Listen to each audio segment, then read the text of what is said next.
Before today's video, don't forget to subscribe so you don't miss out on the latest videos. If you want to see a case or topic covered by Paranormally Listed, then go to criminallylisted.com and fill out the questionnaire under the Suggest a Case tab. Number 3. Kenneth Arnold. On June 24, 1947, the air was clear and crisp above the rugged peaks of the Pacific Northwest as Kenneth Arnold, a 32-year-old private pilot and fire equipment salesman from Boise, Idaho, cruised through the sky in his Call Air A-2 single-engine plane. He had taken off earlier that day from Chehalis, Washington, on a routine business trip. But Arnold's day in the course of modern history was about to take a bizarre and permanent detour. It was just before 3 p.m. when Arnold veered slightly off course to help look for a downed military C-46 transport plane reportedly lost in the Mount Rainier area. Hoping to find wreckage and perhaps earn a reward, he scanned the jagged ridges and glacier-covered slopes below. Then something strange caught his eye. Arnold looked up toward the north. There, reflecting sunlight in brilliant flashes, were 9 shiny, disc-like objects flying in a V formation. He initially thought they were a flock of geese, but their incredible speed, coordinated movement, and metallic shine ruled out any kind of bird or conventional aircraft. They were moving fast, faster than anything he had ever seen. It's been estimated the speeds were 1,200 miles per hour. They based this on Arnold's rough timing of their flight from Mount Rainier to Mount Adams. With years of flying experience under his belt, Arnold knew the sky well, and he knew what he was watching was not normal. He estimated that they were flying at about 9,500 feet, weaving and darting as they skipped across the sky. At one point they passed over Mount Rainier, and Arnold watched in amazement as the lead object seemed to climb slightly above all 9 and zoomed out of sight near Mount Adams. After landing that day, Arnold told a group of airport staff and fellow pilots what he had seen. His description of their motion, quote, like a saucer if you skip it across water, unquote, caught the attention of reporters. But journalists misunderstood. They thought he meant the shape of the objects was saucer-like rather than just their movement. The term flying saucer hit the newspapers within 24 hours, launching a new era of public fascination and paranoia. Arnold was interviewed by multiple news outlets, including the Associated Press and the United Press. His story appeared across the country under headlines like "Boise Flyer maintains he saw him" and "Disc whiz over mountaintops." In the span of days, Kenneth Arnold became an unwilling celebrity and the first civilian UFO witness of the modern age. Arnold, meticulous and rational, even submitted sketches of the objects. He did not initially claim they were alien, but he was adamant they were not birds, weather balloons, or military planes. The U.S. military took notice. Investigators from Army Air Force's intelligence interviewed Arnold and filed official reports. While the Air Force initially tried to suggest Arnold had seen mirages, reflections, or even migrating pelicans, they could not explain the objects to his satisfaction or the public's. The sighting occurred just weeks before the infamous Roswell incident, fueling an explosion of interest in UFOs. Suddenly, dozens of sightings were reported across the U.S. and Canada.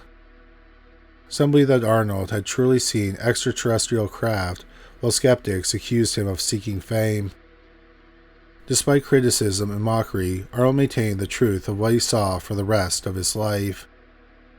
He even co-wrote a book titled The Coming of the Saucers and testified at several UFO conferences and symposiums over the years. Kenneth Arnold never claimed to be a believer in aliens. He was just a witness to something unexplained. He became a symbol of honest testimony in an age of Cold War paranoia and government secrecy. His 1947 encounter launched the UFO phenomenon into popular culture, coining the term flying saucer. It also sparked Project Sign, the first official U.S. military investigation into UFOs, later renamed Project Grudge and eventually Project Blue Book.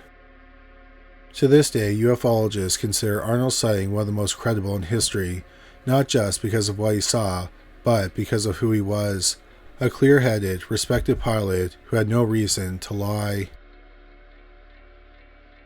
Number 2. Japan Airlines Flight 1628. It was a crisp, autumn day on November 17, 1986. Captain Kenji Terauchi and his two co-pilots prepared their massive Boeing 747 cargo plane for a routine flight from Paris to Tokyo with a scheduled stopover in Anchorage, Alaska. The flight was uneventful until they reached the expansive, often unpredictable airspace over Alaska's remote wilderness, a place known for its spectacular, but sometimes eerie skies. Captain Terauchi, a seasoned aviator with over 10,000 hours of flight experience, was cruising near Anchorage's flight information region. While the captain scanned the clear skies, the radar operator noticed something unusual. The plane's radar screen picked up 3 unknown targets moving at high speeds around the aircraft. The controllers at Anchorage Center asked if the crew could visually confirm the objects. At first, Captain Terauchi was skeptical. Alaska skies were known for odd weather phenomena and bird flocks that could confuse radar. But moments later, looking out the cockpit window, he and his crew saw them. What appeared outside was unlike anything Terauchi had ever seen. 3 objects, one that was a massive, walnut-shaped craft that was much larger than the 747 itself. The main object was dull, dark shape with no visible lights or markings, silently maneuvering in the sky. Flanking it were 2 smaller bright lights that moved in formation. As the plane moved forward, the objects kept pace with them, sometimes starting suddenly, then hovering silently. The giant craft appeared to be deliberately shadowing Flight 1628. Then strange things began happening inside the cockpit. The plane's instruments started to act erratically. Navigation systems flickered, radios buzzed with static, and one of the plane's engines momentarily lost power. During the encounter, Captain Terauchi tried to communicate through the radio and even by visual signals, but received no response. The craft exhibited what seemed like intelligent behavior, following the plane's every move, but never approaching aggressively. From the vantage point, the crew could see that the objects had no windows, no visible means of propulsion, and emanated no sound. The encounter lasted nearly 50 minutes, during which the crew documented the experience with detailed notes and sketches. Upon landing, Captain Terauchi reported the incident immediately to Japan Airlines and the Federal Aviation Administration, also known as the FAA. The story quickly reached the North American Aerospace Defense Command, aka NORAD. NORAD radar operators confirmed the presence of multiple unknown targets matching the crew's report. The United States government officially investigated the incident, but many details remained classified for years. Some skeptics proposed that the crew had mistaken atmospheric phenomena or military exercises for UFOs. However, no convincing explanation emerged, especially given the consistent radar data, multiple eyewitnesses, and electronic malfunctions. Captain Terauchi was praised for his professionalism and clarity, but the incident remained a baffling mystery. Skeptics have offered a range of alternative explanations for the Japan Airlines Flight 1628 UFO incident. While this sighting is widely considered one of the most compelling UFO cases on record, skeptics argue that natural phenomena, human error, and equipment limitations may account for the event without requiring an extraterrestrial explanation. Astronomer Philip J. Klass argued that the bright objects seen by the pilots might have been bright stars or planets, such as Jupiter or Mars, which can appear unusually large and bright under certain atmospheric conditions.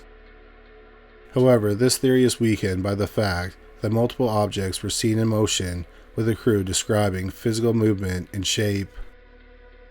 Radar also picked up targets in motion. Celestial bodies would not show up on radar or change position relative to the aircraft. Another skeptical theory is that the bright lights seen outside the cockpit were reflections of cockpit lights on the inside of the windshield or other parts of the aircraft. But the pilots were experienced enough to recognize internal reflections and described objects moving outside the aircraft in relation to terrain and other stars. But again, the radar corroborated the presence of external objects. Some skeptics propose that the UFOs could have been military aircraft or aerial refueling tankers operating in the same airspace. No such aircraft were reported in the vicinity at the time. The FAA and NORAD did not identify any conventional aircraft in the area. The size and behavior of the objects also far exceeded the known capabilities of aircraft in 1986. Skeptics often reference pilot fatigue, optical illusions, or psychological suggestions to explain what the crew may have seen. The long-haul nature of the flight and the visual monotony of the Alaskan sky could have contributed to hallucinations or misperceptions. But there were 3 crew members, including a flight engineer, all of whom independently confirmed the sighting. The event also had external radar confirmation, making a shared illusion unlikely. After the dramatic Flight 1628 encounter, Captain Kenji Terauchi continued to speak about his experience in interviews and informal statements to aviation and government officials. However, it soon came to light that this was not the only time he had reported UFO activity. He had, prior to the 1986 sighting, filed at least one other UFO report and would go on to report additional unusual sightings in the skies following the Alaska incident. This led some investigators and his employers to view him as a repeater. This term is used both descriptively and sometimes pejoratively to suggest a pattern of over-repeating or psychological predisposition to seeing UFOs. Once authorities learned that Terauchi had a history of UFO reports, some began to doubt his objectivity. The FAA and Japan Airlines reportedly became uncomfortable with the publicity, especially as the story gained international media attention. As a result, Captain Terauchi was temporarily grounded by Japan Airlines, not because he was believed to be dishonest, but because his growing reputation as a UFO magnate was becoming distracting and controversial. On the flip side, UFO believers and researchers took Terauchi's multiple encounters as a sign that some individuals may be more aware or targeted by these phenomena. Some suggested repeated sightings happened because pilots like Terauchi spent thousands of hours in the skies, increasing their chance of seeing rare or unexplained phenomena. Others speculated that he may have been chosen or tracked by whatever intelligence was behind the crafts, a common idea in UFO lore. Although Terauchi was temporarily removed from international flights, he was not fired. After some time, he returned to less public aviation duties. His status as a repeater caused his story to be viewed with caution by aviation authorities and some scientists, but it also made him a key figure in the UFO research group. In the almost 4 decades after, the Japan Airlines Flight 1628 encounter remains one of the most credible and well-documented UFO sightings involving professional pilots and military radar. It stands as a compelling example of how even highly trained crews and advanced technology can face phenomena beyond current scientific understanding. Captain Terauchi himself continued to speak carefully but firmly about what he witnessed. In an interview, Terauchi said, quote, "I do not claim they were extraterrestrial, but I can say with certainty that we saw something extraordinary, something not of this earth." Unquote. Number 1. The USS Nimitz. On November 14, 2004, the USS Nimitz Carrier Strike Group was off the coast of San Diego in the Pacific Ocean. The USS Nimitz is an aircraft carrier for the U.S. Navy. The warship is the biggest in the world and has been in service since the mid-1970s. On the clear, sunny day, they were accompanied by the USS Princeton and went about routine military training exercise. The Nimitz Groups, one of the Navy's most advanced carrier strike formations, was operating in a classified area of ocean hundreds of miles off the coast. But what began as just another day in the skies would soon become one of the most talked about military UFO encounters in modern history. For several days prior to the 14th, the USS Princeton, a guided missile cruiser equipped with advanced radar systems, had been tracking unidentified aerial objects. These radar blips from out of nowhere, dropping from 80,000 feet to sea level in less than a second, then vanishing. The radar operators initially suspected a system malfunction, but after repeated checks and software resets, the anomalous readings continued. Whatever was appearing on the radar was real. On November 14, 2004, two FA-18F Super Hornets were in the air on a routine combat exercise while the USS Princeton contacted them. The lead pilot was Commander David Farver, a seasoned U.S. Navy aviator with 18 years of flight experience. He was flying with Lieutenant Commander Jim Slight and two weapons systems officers in the second jet. All would become first-hand witnesses to something they could not explain. As they approached the coordinates, they noticed a disturbance on the ocean surface. A large area of white water, as if something massive had submerged just beneath. Hovering above it, about 50 feet in the air, was a white, oblong object about the size of a school bus. Farver later described it as looking like a tic-tac mint. Smooth, white, with no wings, rotors, or visible propulsion system. It was hovering above with perfect stillness, while the water below churned violently. The pilots made a descending spiral to get a closer look. As Farver banked to intercept, the object suddenly mimicked his movement, matching his descent and accelerating toward him with shocking speed. When he got within a few thousand feet, the object accelerated in a blink, vanishing from view in a burst of speed that defied known physics. The pilots were stunned. The object observed by Farver and his team moved from 80,000 feet to sea level in less than a second. It exhibited no heat signatures despite high-speed movement. It performed maneuvers beyond the capability of known aircraft. It may have demonstrated intelligent control. When they returned to their carrier, another flight crew was dispatched. The second group, equipped with a forward-looking infrared camera, successfully filmed the object.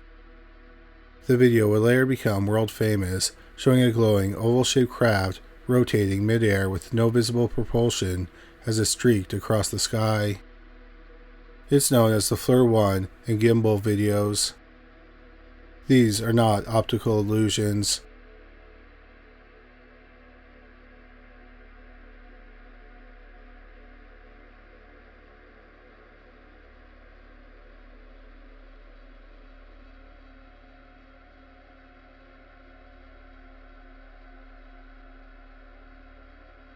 Despite the clear threat to flight safety, the incident was quietly filed away.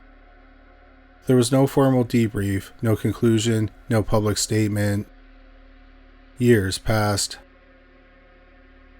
Then in 2017, investigative journalists working with former government officials, Luis Elizondo, leaked the FLIR 1 footage along with internal reports.